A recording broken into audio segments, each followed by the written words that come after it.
back to our next opportunity to gather together for some meditation. And it happens to be our eighth time that we are together. So we have now spent 7 days contemplating the term hope.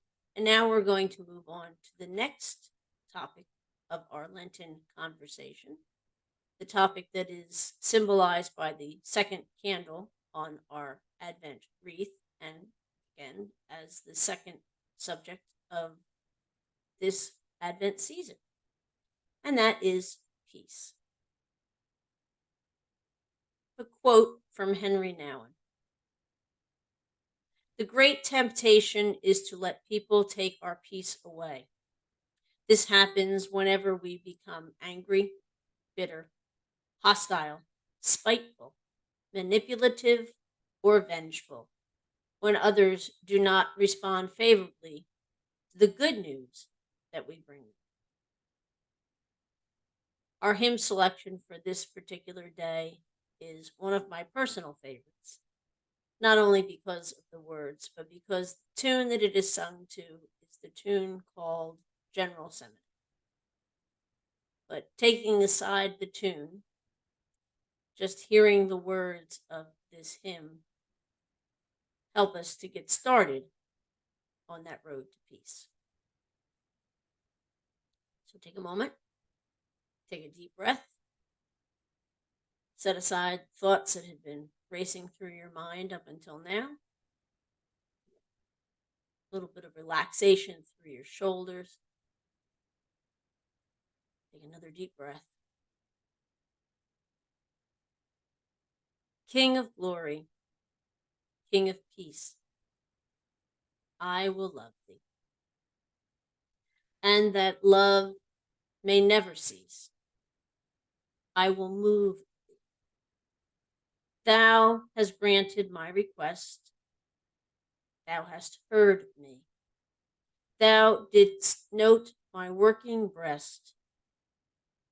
Thou hast spared me. Wherefore, with my utmost art, I will sing thee, and the cream of all my heart I will bring thee. Though my sins against me cried, thou didst clear me, and alone when they replied, thou didst hear me. 7 whole days, not one in 7, I will praise thee. In my heart, though not in heaven, I can raise thee. Small it is in this poor sort to enroll thee, even eternity's too short to extol.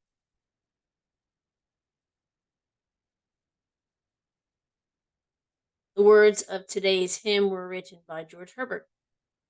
He was the 5th son, and of course, in that lowly position, was in the midst of trying to figure out where exactly his family would put him. And they finally found him a position as an official in the court of King James I. Now, when the king died, his future, George Herbert's, was pretty shaky, as were the politics of the entire country at the time. So he decided to get out of politics and get into the church. He became a parish priest in his mid-30s and was regarded as extremely caring of his flock. He wrote many poems that were turned into hymns, and was also known as a skilled lutist who set these poems to music. The lute is kind of an unusual instrument to be known for playing. A wonderful quote about him comes from his biographer, Isaac Watson, who gave Watson's opinion that Herbert composed, quote, such hymns and anthems as he and the angels will sing in heaven.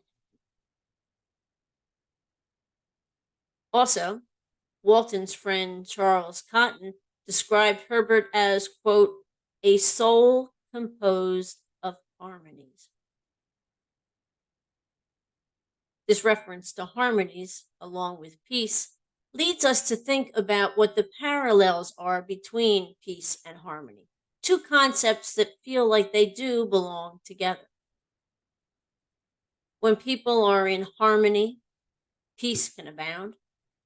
And when people strive to live in peace, harmony is a core element of what happens in the community. From the book of Isaiah, for unto us a child is born, unto us a son is given, and the government will be on his shoulders. And he will be called Wonderful Counselor, Mighty God, Everlasting Father, Prince of Peace. And so I'll leave you with 3 questions to ponder. The first one is, what do you see as parallels between the concept of peace and harmony? And in turn, what do you see as things that make each of those distinctive from each other? What feelings does the term peace invoke in you? And think of that term at all different levels: personal peace, interpersonal peace, global peace. What sort of feelings are brought to the surface for you? And finally, how do you envision the king or the prince of peace?